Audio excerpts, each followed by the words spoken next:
Alright, ladies and gentlemen, welcome back. We're now in game number 2 of this best of 3 series between TongFu and MUFC. Of course, MUFC up 1-0 in this best of 3 series. I'm Zyori, with me is Kawa, and welcome back, ladies and gentlemen, after several remakes. Kawa, what are you giggling about? Is someone like talking in the voice chat or something? I'm hearing noises. I'm hearing like bear noises and stuff. I don't know. Maybe it's on my end. Maybe it's just the hero picks or something. I'm hearing no bear. I mean, Beastmaster has a very manly voice. Is that what you're hearing? Are you hearing the manliness of the manliest hero in the game? Maybe. Am I sleep deprived right now? Am I like I don't hearing... know. I mean, I heard a little grumble when he was picked up, so I imagine that was it. You might be casting a little bit too much, my friend. I think you need to take a day off. This is getting... God. Wait, is Beastmaster talking to me? Is that... Yeah, seriously. I think that's a sign that it's like, okay, I need to, like, after these games, just kind of like... You're going Dota crazy, you know? A little bit. I remember in 8th grade, I was hanging out with one of my first girlfriends, and I was playing so much Warcraft 3 while we were talking, I could just hear the background music in my head. Just like, man, I've been playing way too much Warcraft. Too much Dota. Gotta slow down. Gotta slow down, indeed. But on a more serious note, guys, and sincerely welcome to game number 2. You know, MUFC really played well in that last game, and as we looked at the numbers, they were very convincing in favor of MUFC, but it seemed like TongFu actually played fairly well. As I said in that match, it felt like the numbers were a little bit deceiving. What do you think? I mean, can we expect this game to be similar, or should we expect this to move into an ace match? It's kind of going to depend right now. Like you mentioned before, the numbers are kind of in favor of TongFu right now, just in terms of winning record in competitively, the matches that they've played so far this season, or this year, I should say, for Dota 2. We're looking at TongFu with like a 62% win rate, whereas, for instance, we have MUFC with, I'd say, close to 39%, about 40%. So, you know, the numbers are a little bit deceiving there, especially after that last game. So don't always believe what's like in front of you with all that data. MUFC definitely proved that in that last game. And once again, we're actually going to be seeing MUFC here, or not MUFC in particular, but we're going to see a Darkseer in this game. Yeah, interesting. As I just take a look at the bans here before we get too far ahead of ourselves. TongFu going to throw out bans on Enchantress, Naga Siren, and Furion, and down here on the dire side of things, MUFC going to throw bans on the mighty Beastmaster, Chen, and Rubik. So interesting. It seems, you know, just based on the little niche of the meta we've seen over the past 2 days so far, that Rubik is really the hero that everyone's all about, and Darkseer, although annoying, second time making it through that initial ban. I'm really surprised. Again, Lycan making it through also. I don't know that either team will choose to pick him, but still interesting that he's made it through yet again. Yeah, I really like. Honestly, I'm certain that they've got to be like trying to pick the Lycan up right now. He hasn't been banned. They really could just steamroll with him right now. There's no disadvantage to having like a Lycan on your team, unless either of the teams are going to just be straight up like, okay, we can easily shut this down. It's looking like the roaming of TongFu is a little bit more powerful at this point. They have the Sand King and the Leshrac. Obviously, Leshrac is going to be playing that support, so they're going to be able to at least roam around. If they want to pick up the Lycan, they definitely could inside of the jungle if MUFC decides to pick him up. But, right, it's just hard to say at this point, and we see a Morphling pick from TongFu. Very, very comfortable with that hero, of course, so how going to be trying to redeem himself after game 1 right there. We saw what was happening earlier. He went for that early BKB. It just kind of wasn't enough to try and keep him in the game. There was a couple of instances where he's able to live, but honestly, it's just, I hope he's able to, in this next game, redeem himself like I mentioned before. Yeah, certainly. So, alas though, no Lycan was picked up for TongFu. That'll give MUFC the chance to grab him if they so choose, and we'll find out kind of momentarily here. Lone Druid and Darkseer are going to be on the same side this time. And again, we were talking about Darkseer versus Lone Druid. You were saying, I believe, that Darkseer counters Lone Druid very hard, and I was sort of saying, oh, I've heard the opposite. Well, which one of us is right? And I saw there's someone in chat talking about how Lone Druid's bear doesn't proc through the wall. And that's one thing that gives Lone Druid a little bit of an edge over Darkseer, of course. Oh no, I was mentioning how Lone Druid's really good up against Darkseer yeah, because I had it the other. Allowed the... Okay, yeah, okay. So I just argued in favor of your side. I was arguing the other side. Yeah, that was it. Oh, okay. Okay. I remember we disagreed. I couldn't remember which side I was on because for me it was just hearsay on both sides. I was like, okay. Well, Darkseer and Lone Druid, that's an interesting matchup. I want to see it. So now they're going to be on the same team. I don't know, just more food for thought. Queen of Pain going to be the last pick though here for MUFC.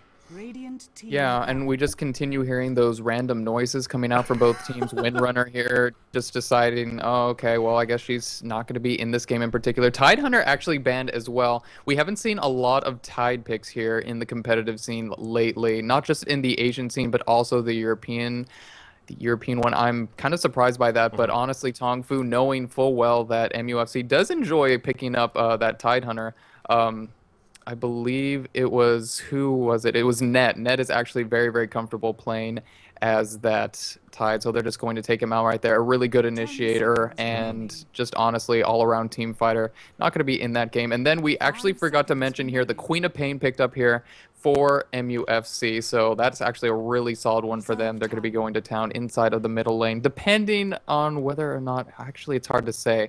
It's going to be Queen of Pain either in the middle or the top lane here for MUFC.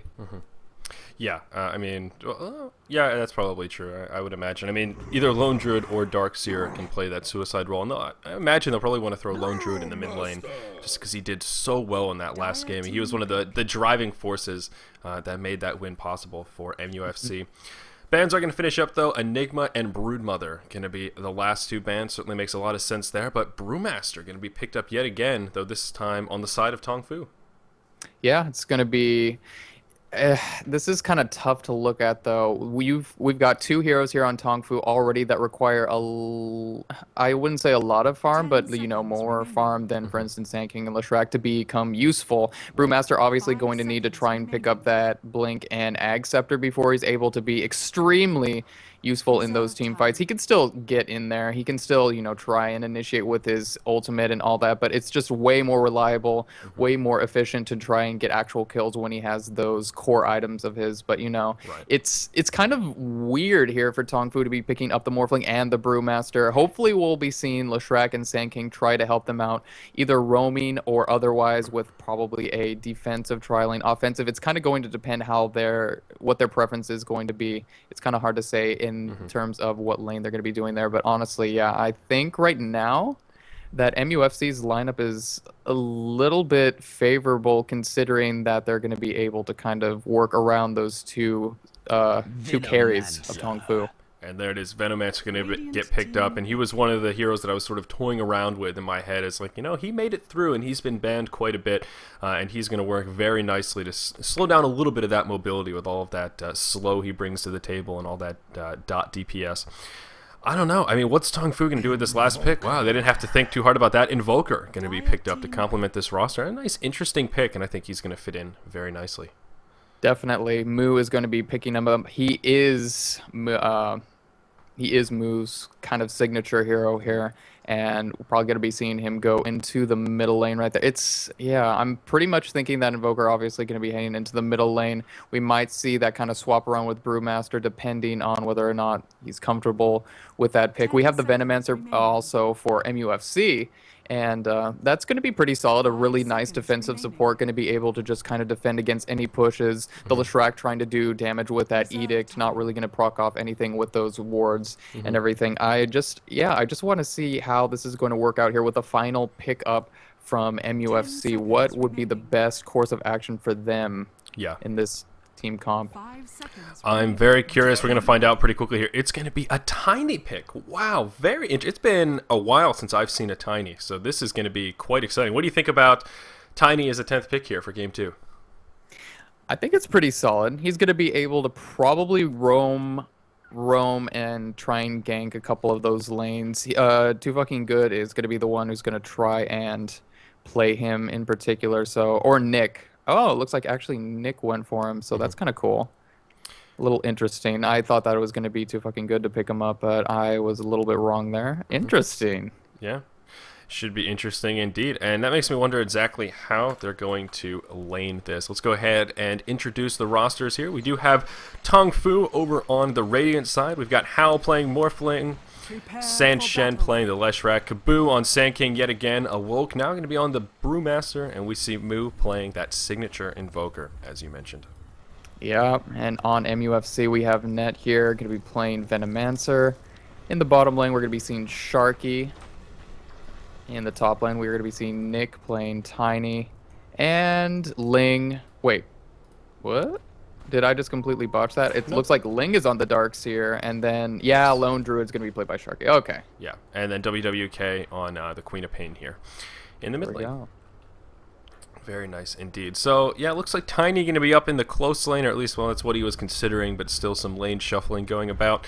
In the bottom, looking like a Darkseer Lone Druid for the Suicide. That's sort of interesting. I wouldn't have imagined they would be paired together.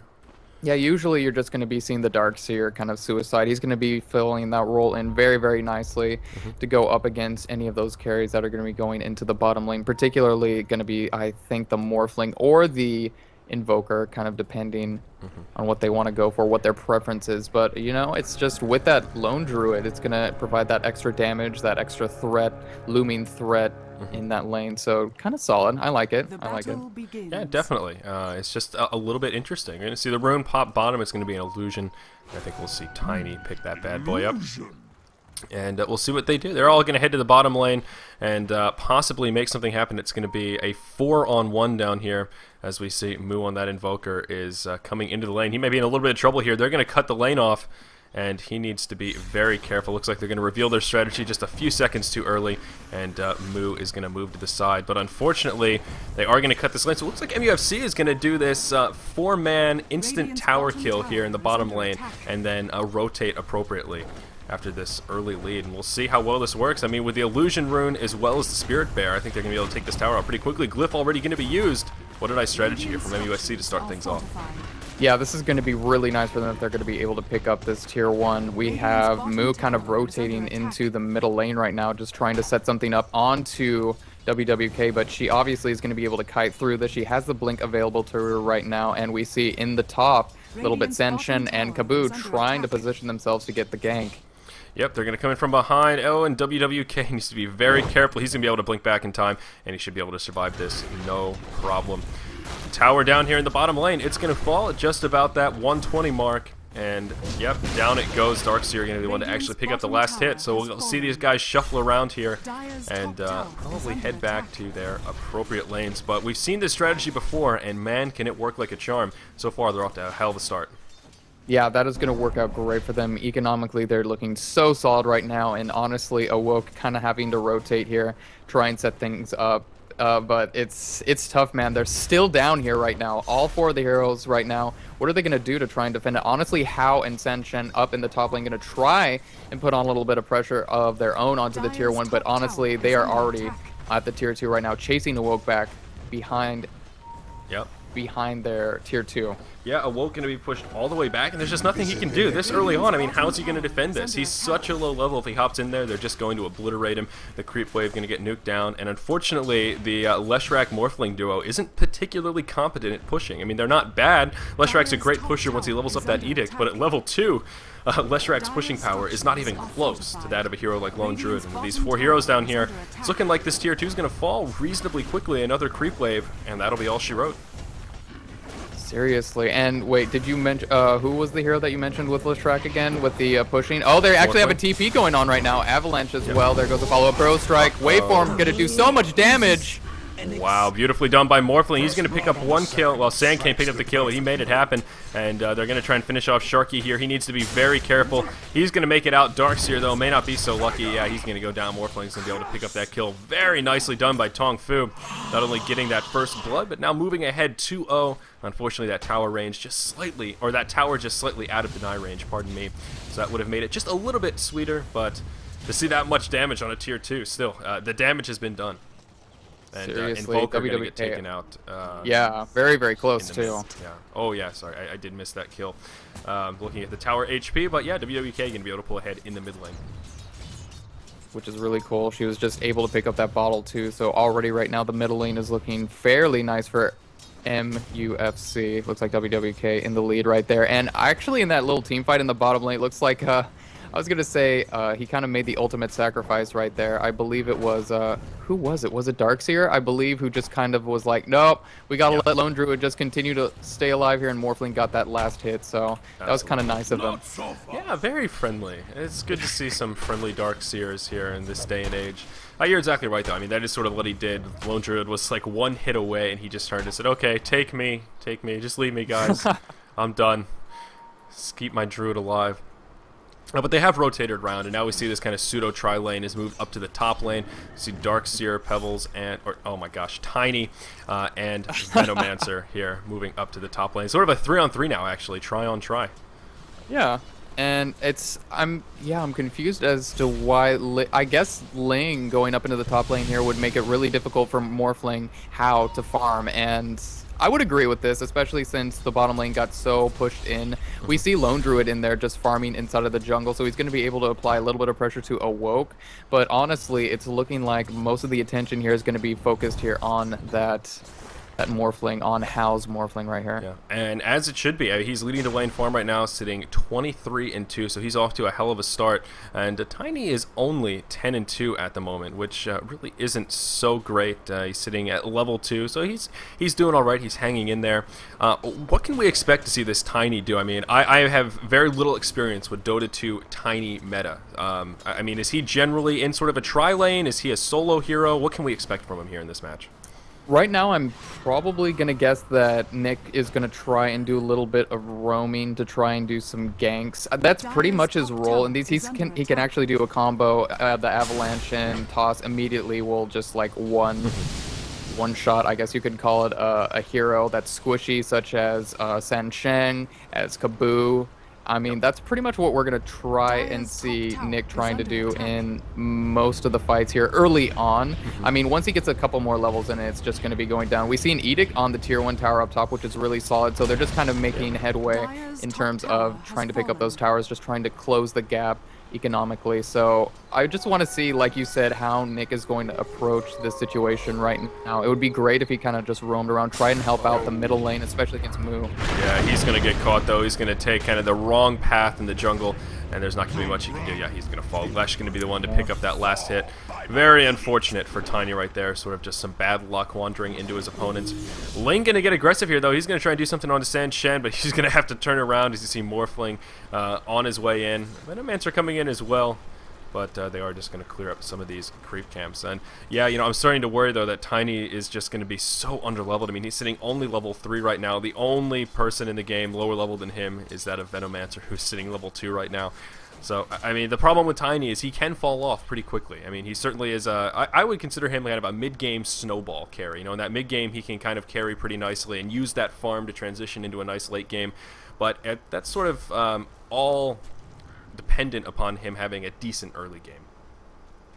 Yeah, it's tough to say, like, how this is going to pan out for Nick, unfortunately. Yep. But still in the top lane right now, How doing a pretty good job considering that the Ion Shells from Ling just doing a lot of harassment. They were able to take out the tier 1 like I said before, and I think they're going to try and shift here into the bottom lane. We see Sharky right now trying to take out this tier 2, very close to doing so. He's worked his way all the way down there. There's no wards though, so he's going to have to be careful for ganks. Yeah, and interesting, he's actually been focusing Awoke instead of the tower. He's trying to keep it out of deny range as long as possible instead of trying to focus it down, and it almost feels like at this point he should just go all in, try and finish the tower and just time that last hit. And wow, Queen of Pain with that haste rune activated, going to be able to survive, I guess you could say easily, but playing with fire there in the mid. Seriously, she tried to blink up on the cliff and it didn't work, so she just kind of blinked like a couple of inches, like still inside of the river. So that could have gone horribly wrong if they had played it right on TongFu. Yeah, Sharky going to back up here. He sees a few missing from mid, and that is certainly the right play. Kaboo and San Shen on their way down to the bottom. They were probably looking to set something up on the loneliest druid. And Sharky just a step ahead. Despite the lack of ward coverage, he's going to survive to tell the tale and head back to his tier 1 tower.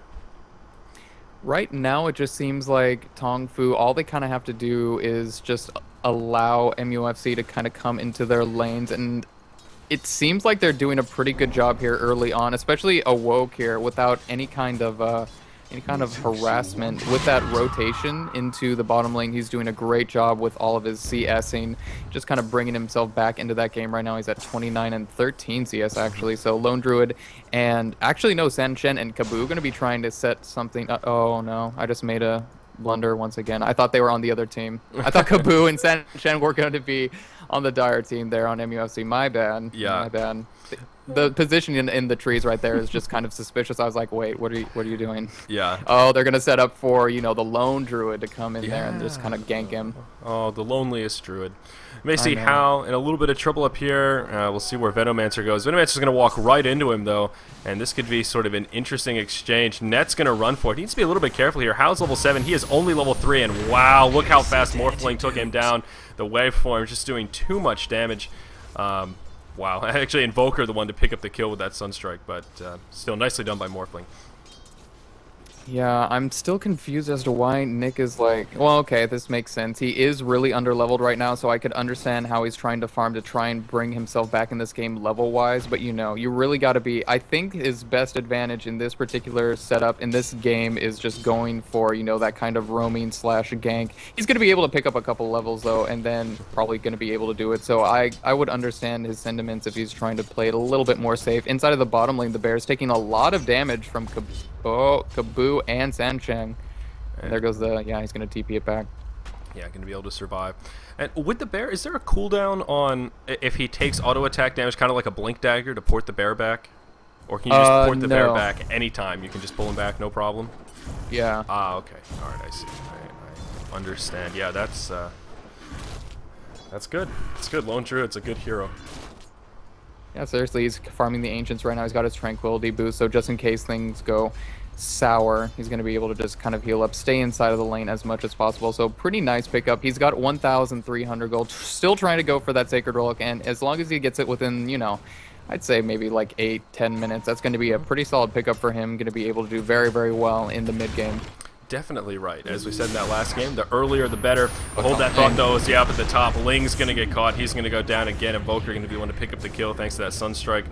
And, yeah, things starting to look a little bit more difficult for MUFC here. We see Net and Nick on the run. Both of them still just so low level. You look at that level chart. They are the two, well, not the two lowest levels in the game, but they're in the bottom 3 between the two of them. So definitely not so good. That Tiny still just continuing to make me nervous. I'm hoping he'll be able to catch a break, maybe get a tower kill, or just pick up a nice double kill or something to get him back on track. But he does have his phase boots, so that is a step in the right direction. Yeah, we might actually see him go for like the Speed Demon Tiny, where he picks up like the drum.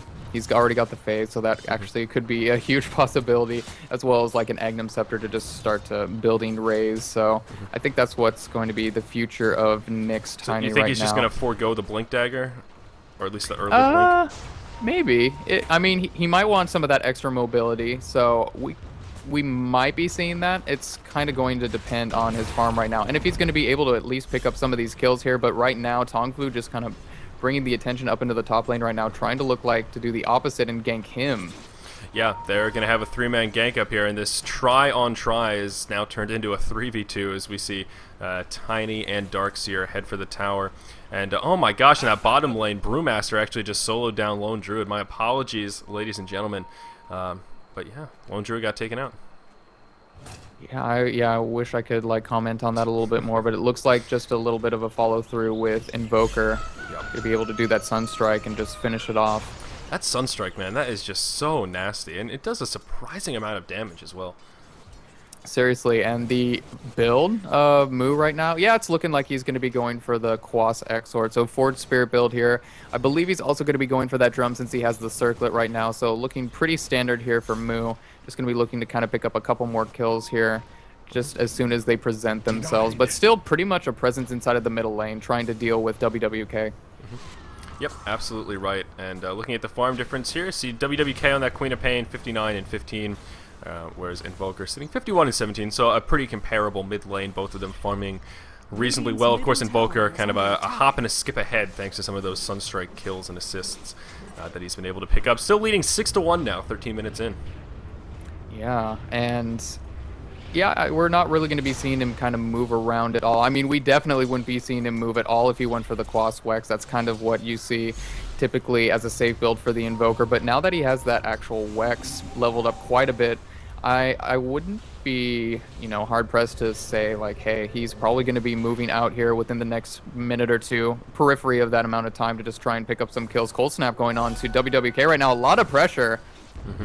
Is it going to be able to get away? Finish him? Nope. Yeah, exactly. He's going to be able to blink up and pop that illusion rune. So a good effort from Mu, but not quite enough for the kill. It seems, I haven't been keeping up with all of the rune pickups, but it seems that Queen of Pain has been executing great rune control, as we would expect. I mean, that's one of the reasons why she is a good mid-hero, that mobility because of the blink. And yeah, we're going to see actually a little battle over this double damage up here, and Invoker going to be forced back. Not much that he can do. So that is one positive here about putting Queen of Pain in the solo mid. Yeah, I want to see MUFC here try and make something happen. I really wish that Tiny would have been in like a better earlier position. He's getting caught off right now in a beautiful Sunstrike to follow up in the bottom lane right there. Yeah, poor Venomancer just going to get caught completely off guard, caught with his pants around his ankle, so to speak. Looking at the ward coverage, he does have a couple of those plague wards down, but not a lot of vision, kind of walking into darkness. Always a bit of a risky play there. Yeah, I just wish, like I mentioned before, up in the top lane, though, I'm trying to say it, but it's just hard to win. Like, every single time I'm trying to explain. I hope MUFC is going to be able to make something happen. They try and go on to Hao right here, taking him half health. But he's just going to be able to live through that one. And, yeah, I'm honestly hoping that Nick here is going to be able to just kind of wander around, try and set up a couple of kills, and I believe he actually is setting up for that Blink Dagger right now. No, he decides to buy the drum instead. So yeah, this is going to be speed Demon Tiny. Yeah, interesting, and I think in this case it probably makes sense given that his farm is kind of lacking. I think that Blink is a little bit more risky, having to pool all that extra gold. So we'll see how this drum works out for him. Hopefully Speed Demon Tiny will do him some justice here in this game, as MUFC certainly needs it. And oh, we saw some initiation on the WWK in the mid. Not going to be enough. He's going to be forced to blink back, and he will be able to survive. So is that double damage rune activated, and we may actually see some initiation here. A Woke going to go around the side on that Brewmaster, as we see Ling retreating to the tier 2. Needs to be a little bit careful here. Now we see some pings coming down on the top lane. May try and make something happen. Uh-oh, Nick needs to be very careful. Yeah, he's going to turn it around. I thought he was going to move into the creeps at first. I was like, no, Nick. Oh, no, yeah. No, yeah, he backed up just in time, though. Yeah, no, that's good. And actually, I was kind of deceived there by Nick's gold count. He got it right at 2,105, or 2,150. Yeah, he decided instead to go with the drum instead of the blink. I was like, really? Really? He had all that pulled up? Oh, so all that theory crafting I just made up was just total bullshit then. He had enough he didn't go for it. It was like, oh my god, he actually, like, you called it, man. He was going to go for the blink. He has the perfect amount of gold. Oh, he goes for the drum. Yeah, so alright, so it's purely a choice of preference, though, not just a risk type thing where you can pick up the drum in a couple of smaller pieces. Just opting for that build instead, so we'll see how it works out. That actually makes me a little bit more excited to see the speed beam Tiny here, and he's going to get initiated on. Brewmaster going to go straight in, Morphling going to follow up, and Tiny going to get dropped with full mana. That is just painful to see. Going to see Queen of Pain come in. She's going to be able to pick up a kill after a nice ultimate, but going to make it a 1-for-1 exchange here. Thing is going to continue on. Venomancer now leading the way with Queen of Pain at his side. Awoke going to pop back into that normal form, and Awoke has actually picked up a Blink Dagger as well, making that Brewmaster a very scary bear, or panda. What is he? What animal is this guy? He's a bear thing. Oh, the lone druid, the bear man. No, yeah, the Brewmaster. Oh, the Brewmaster. Yeah, it's Panda Brewmaster. Well, he's supposed to be a panda. Yeah, he used to be a panda. It looks like he may have bred with some less panda-like bears. It must, yeah, that must be the case. He actually just picked up his Blink Dagger. That's cool. Yeah, that's scary though. That is cool. It's cool for them, scary for MUFC. Yeah, I mean, he's still gonna like continue to farm up for the eggs now, but if he just keeps up this momentum right now, he's gonna be able to look pretty solid here in the oncoming couple of minutes for those team fights. Now that the laning phase is kind of pretty much over. Yeah, absolutely. So still looking at the farms, Morphling has continued to do well, sitting 96 and 14, still leading the way. And if we look at his inventory here, what has he picked up? That is a Ghost Scepter he's got here, and he's got about 1,300 in the bank. So Hal actually having a much better game than he did last time with this Morphling, I think. Yeah, and he's going for that shotgun, so that's going to work out really nicely. Oh, the Sunstrike is going to be able to pick up WWK. in the bottom lane. It's not going to kill him, of course, but still brought him very, very low. Sunstrike damage, man. It feels like it's not going to be that powerful, and then it just like hits him. You're like, oh my god, I forgot about Sunstrike. I mean, it has that global presence. So the first thing I think of is Clockwork, and I'm like, oh yeah, the rocket can snipe people. It's not going to just like, you know, take down half of his health when he's at full HP. And you see Sunstrike, and it's just the complete opposite of that. So I have to break free of my Clockwork bias. Exactly. So we are going to see a tier 1 tower fall here in favor of TongFu. And they're going to stay aggressive, still leading 8-2 here. A nice, solid advantage. They're going to pressure up and at least pressure this tier 2 tower. I don't know how much they're going to commit to it, as we see MUFC is in the vicinity and they are ready to close the defense. Yeah, it's looking pretty... Ooh, it's not looking good here. The bear with that Ion Shell going to be able to apply a little bit of pressure here, give them a little bit of room. Barrel Strike goes up right now with the Sunstrike. Nice blink in there with the stun. Going to be able to follow up there with a nice vacuum as well. Beautiful initiation here. Queen of Pain going to be the one to fall. Morphling actually going to pick up the kill, and the tower does fall. So unfortunately for MUFC, not quite going their way. There is a push going on up in the top lane, though. Tiny is going to be able to finish off that tower. He's going to try and port out. Oh, and he's going to make it. Nicely done by Nick there in the top to make it at least a 1-for-1 tower exchange. A tier 1 for a tier 2 isn't ideal, but at least it's something to try and get him a little gold boost. Yeah, I'm just following this rock that's going into the Dire base. I'm looking for the shadow. There it is. He did actually throw the stun out, and it is going to land. Okay, that's weird. Okay, either way. I thought they were going to be able to prevent that TP back into the base, the Brewmaster I'm talking about, but it looks like he was not able to, so pretty solid pickup there for MUFC at the last minute. And Sharky going to get initiated on down here. Vacuum actually going to pull them a little bit closer. I don't know about that choice from Ling there on Darkseer. If anything, almost assisting that Sand King, Lesh, and Morphling trio down there. Regardless, though, they do secure a kill onto Lone Druid.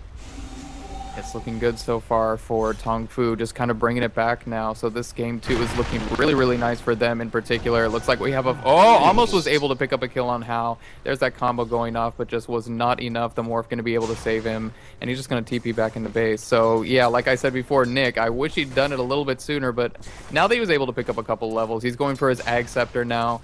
It's looking like maybe trying to bring it back just a little bit here. Probably going to want to try and initiate onto another hero other than Morphling, because right now he's just too beefy. Yeah, the problem though, I mean, the combo just it does a finite amount of damage, and it's all about that early tilt. And just looking at this level chart, seeing Tiny level 9 while there's so many heroes ahead of him, it just makes it difficult to pick off even squishy heroes like Invoker. If he has 3 levels up on Tiny, that makes it a little bit more difficult for the combo to be that super effective pseudo one-shot, as you put it. Yeah. But it's just sort of unfortunate. It feels like a little bit of wasted talent on that Tiny. But no, not a useless hero by any means. Chuck, as well as the stun, can be very, very powerful.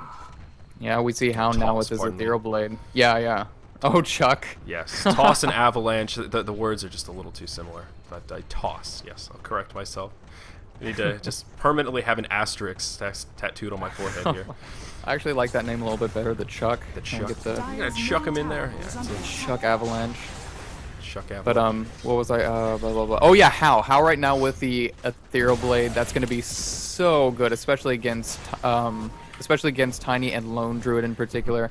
Gonna be really nice to just toggle them down immediately. So gonna be looking for that in this next team fight inside the middle lane. We have the ward set up right here for Venomancer. It's already level 3, not quite level 4, but it's unfortunately going to go down to the Edict of Sancheng. And Morphling getting a kill inside the bottom lane with a Replicate. Gosh, yeah, he's going to obliterate that Lone Druid down there. It's sort of a double whammy. They're going to lose a 1v1 engage and also lose that tier 2 tower. So that's scary, man, when there's only 3 heroes pushing and they still can't even really pose a defense on a tier 2 tower. It's one of many factors in this game that's sort of spelling out how far behind MUFC is right here. We're going to see some initiation, though. It looks like Kaboo may fall. He's going to have a nice Burrow Strike out, but it's not going to be enough. Meteor going to come out from Moo there, and it's going to do a good bit of damage, but they are going to be able to turn this around. It looks like Darkseer going to fall to Morphling as he makes it into the battle. Now Tiny may find himself in a bit of a sticky situation. I think Nick is destined to fall. He's going to get the Avalanche off, but not going to be enough. Brewmaster going to be the one to pick up that kill. Now WWK on the defensive. He comes in. He's going to blink out. There's that Blink Dagger from Brewmaster. I don't think he's going to have enough to take her down. Nope, not even going to be close, but still a 1-for-2 team fight, of course, in favor of TongFu. That was a great one. Once again, TongFu just showing dominance in this second game right now. I really hope that they're going to try and go for either the second level of the tower up top and or Roshan. And it looks like they're going to go with the Roshan, which is going to ensure a more safe push in that top lane. Yep. They got a nice 7,500 gold and experience lead right now. So, of course, TongFu in great shape. I mean, it's sort of about what we would expect when you see a 13-3 hero kill score. And I think this Roshan kill is sort of the icing on the cake here. They'll be able to take this tier 2 out up in the top lane very easily. Then after that, man, we're getting close to Rack City. Seriously. And I was actually surprised by that. Was kind of surprised by the Roshan kill right there. They had absolutely no ward, so it was a little bit risky. Inside of the top lane right now, things are starting to go down. And uh-oh, Net gonna walk into a trap. Yeah, he's gonna get taken. That could be a very easy kill there for TongFu. Tiny gonna come in. He's gonna be able to do somewhat of a combo on the Kabu, but I don't know that it's gonna be enough. Burrow Strike coming out in about 2 seconds here, and we see Dark Zyori here. Oh, and there's the blink. He's gonna Burrow Strike into the corner as well. Vacuum not gonna connect, and Kabu gonna be able, pardon me, to survive at least for now. He does not have a port in the inventory, so that's gonna make things a little bit more difficult, but we're gonna see follow-up onto Leshrac. And they're going to continue this engage. Ling needs to be careful, though. Is he going to be able to survive this? No, Moo going to come in. He's going to be able to finish him off. And we see Hao going to pop right back up here thanks to that Aegis. So the Aegis was burned. Not a bad fight for MUFC, but they're on the defensive here, and they need to be very careful. Yeah, losing that Aegis for TongFu, a little bit of a... I wouldn't say a blunder, because honestly, most of the heroes were there in that exchange. But, you know, it's just kind of going to put a little bit of a damper on that safer push on the tier 2, which is understandable. But, you know, you got to do what you got to do. We have Hao still in the top lane farming it up, so they're going to be looking to still push it. And in the bottom lane, we see Awoke nearly dying. The Queen of Pain right here. Is it going to go? No, he's going to be able to live through that one. Yeah, he's going to be able to make it out, so that is a victory for Queen of Pain, seeing as some of the other 1v1s between those two have gone the other way, and Gosu now going to be picked up by Invoker, always a big item pickup. Oh, the Gosu? Yes, by Invoker. Oh, okay, yeah. Yeah. Did you decide to kind of skip the drum right there, since it looks like... Yeah. Oh, yeah. Or staff straight into the Scythe of Eyes. Yeah, that's actually pretty... Yeah, I would agree with that in this situation. Especially since, you know, the right clicks of MUFC is pretty strong, but, you know, just having that extra disable, probably the best disable in the game right now, item-wise, at their disposal, going to be pretty good to kind of seal the deal, I guess you could say. And this tier 2 is looking like it's going to be tagged down alone by Hao. Yeah, I mean, absolutely no defense. This is totally unchecked. They have clearly no interest in trying to pose any sort of, or at least check that push, and it's just all T3 towers from here. So we'll see what TongFu does. As you mentioned before, the token being burned is a bit of a misplay, but they're still just so far ahead. The gold lead just continuing to skyrocket now up to about 10k experience lead, actually a bit more than that, up to about almost 12k now. Wow. So not only showing that they're ahead in hero kills, but also they're just farming the map a little bit better. They've got map control, they're in the dire jungle, and it's just really slowing down what MUFC can do to try and even farm their way back to an acceptable level here. Playing defensively is kind of going to quell that, and right now we see a lot of pressure coming from TongFu, but they're going to just defend right now. They saw that WWK was in the bottom lane trying to push in this tier 3 themselves, so, you know, just playing very methodically. TongFu going to just bring it back a little bit, turn it down. I mean, they are going to maybe try and wait for that Roshan, but that's going to be a long time, and I really think that they could probably take a Rex out before that. They've got an extra, I'd say about 7.5 minutes until that happens, so really looking to push in a Rex. Yeah, very soon. I mean, they certainly could wait for Roshan to come up, but I don't know that that's going to be the right choice here. It looks like they are going to group up and at least try and pressure this top lane. They're going to set up a gank onto the Spirit Bear to start things off, but he's going to port back right away. So sort of a little bit of wasted mana perhaps, but he's going to be able to take him down nonetheless. Alright, he's going to be able to survive nonetheless, pardon me. Oh no, yeah. He actually summoned a new one, so he's going to be able to... Yeah. It'll just start fresh there, push in the middle lane. Oh, that bear. Yeah, at first glance, I was just like, what are they initiating on? I'm like, oh, it's that bear with the radiance clearing the lane. Okay, that was weird. They're going to sheep the bear. I don't know. Does sheeping him prevent him from coming back? Is that... I guess it's technically a spell on the bear. Okay, yeah, that makes sense. I thought it was a spell cast by the druid himself, not something that the bear has to do. So that would explain it. So they are just going to back up here, though, playing very, very defensively. You see Queen of Pain pressuring the bottom lane, and Morphling going to go back to try and defend this. And uh-oh, WWK going to overcommit here. The Sunstrike going to come down, not going to connect. They don't even need it. Hal's going to get that unstoppable streak. And now this may be what they were waiting for to try and push up. With Queen of Pain dead, they may be able to push back this bottom lane. See, oh, actually, Lesh and Sand King here do have a smoke up, and they're going to try and come from behind. Are they going to try and set something up onto this lone druid? Oh, Alesu, where is he? Yeah, he's... No, they're going to move to the mid lane here. Looks like going to be an unsuccessful smoke gank. Yeah, that is too bad. I mean, it had potential, but unfortunately they're just going to chase a bear. So not really going to work out for them there. Yeah, kind of unfortunate indeed. So perhaps... sorry. I was just saying, perhaps this will finally be TongFu's chance to group up and pressure what looks like the mid lane here, as they're all finally here, ready to make it happen. It's going to be all about that epicenter, as we saw in the last match. You know, now that Kabu has a Blink Dagger, he should be able to get a pretty powerful ultimate off. Unfortunately, he's only level 10, though, so he's only going to have that level 1 ultimate. Just a little bit unfortunate, but they will pressure nonetheless. We see Venomancer with plenty of Plague Wards down. Initiation about to start here.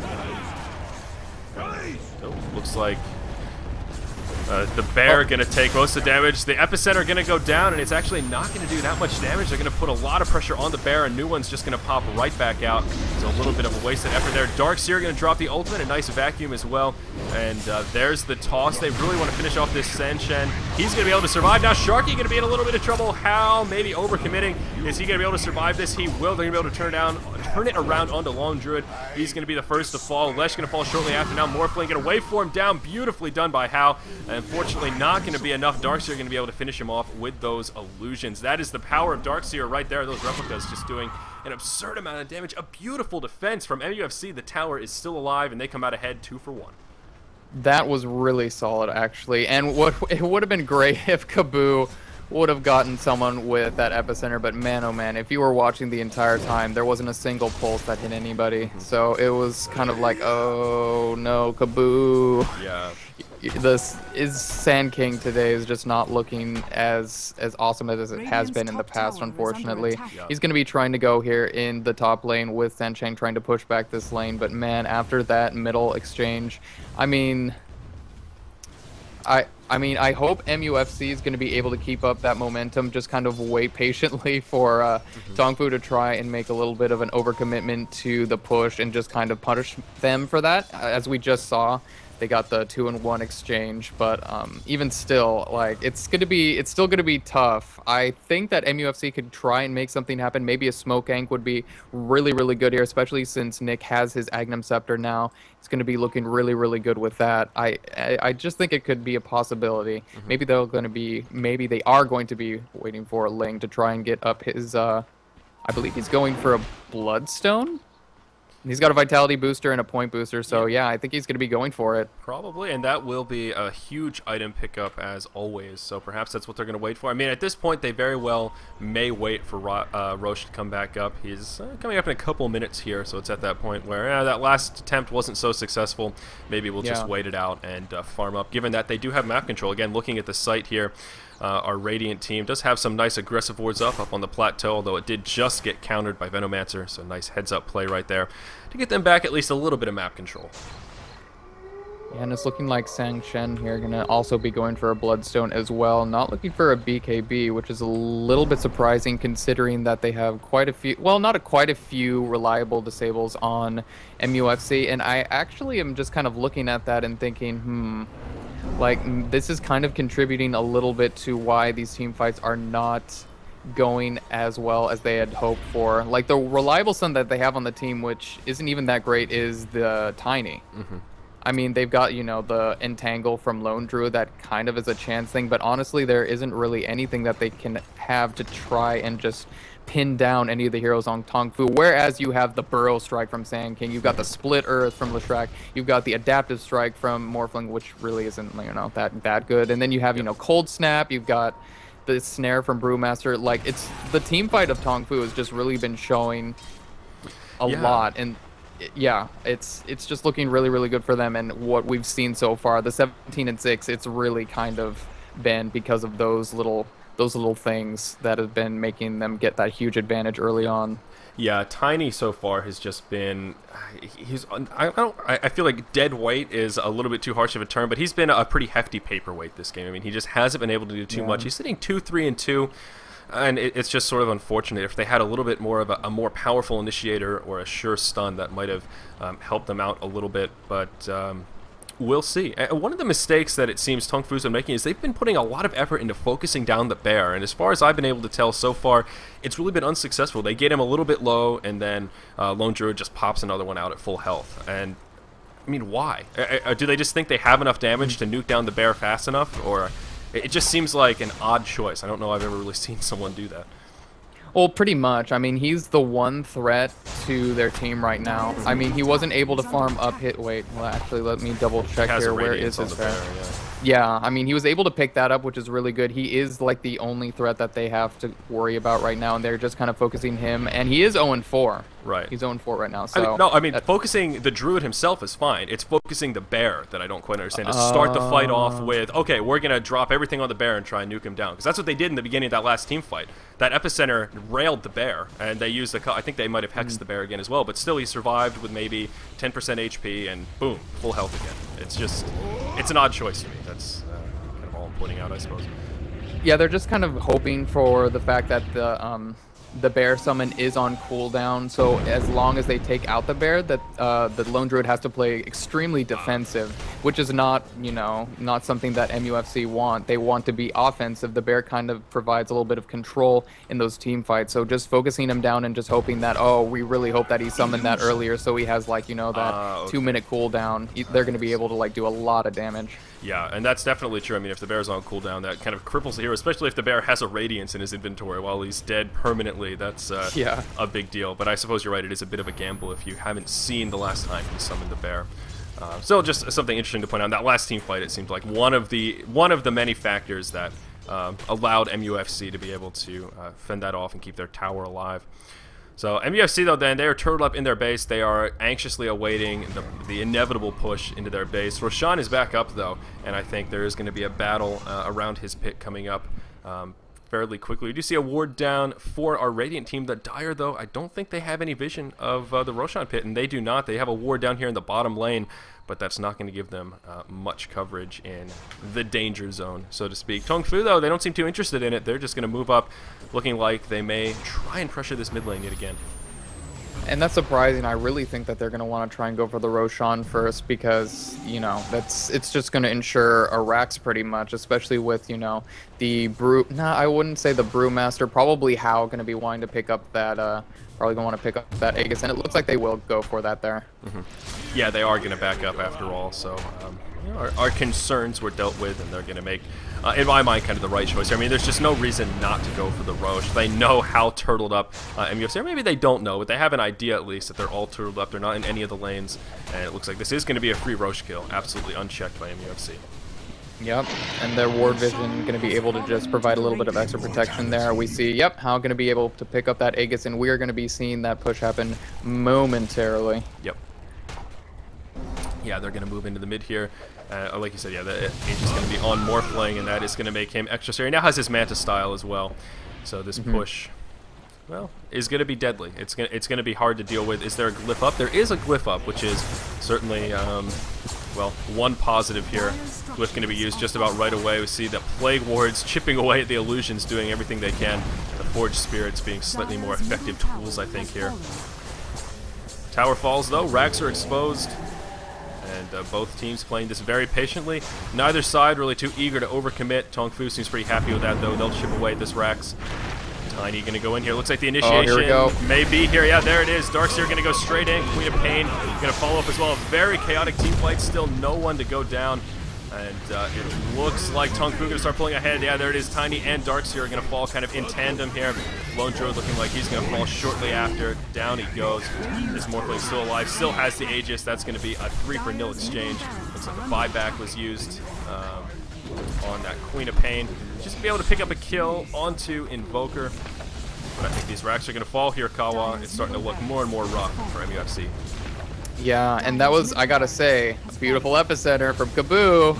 He was waiting for it. This is his first beautiful epicenter in this game, and it just really paid off. Yeah. And it's looking like that Rex is down. We're going to be seeing the shotgun go up onto Tiny. He's going to be able to live through that. Aegis is still up for him right now, so he's going to be able to just continue with the next push, and I believe the bottom lane. Unfortunately, the top lane right now getting pushed in by the creeps, so going to have to be aware of that very, very soon.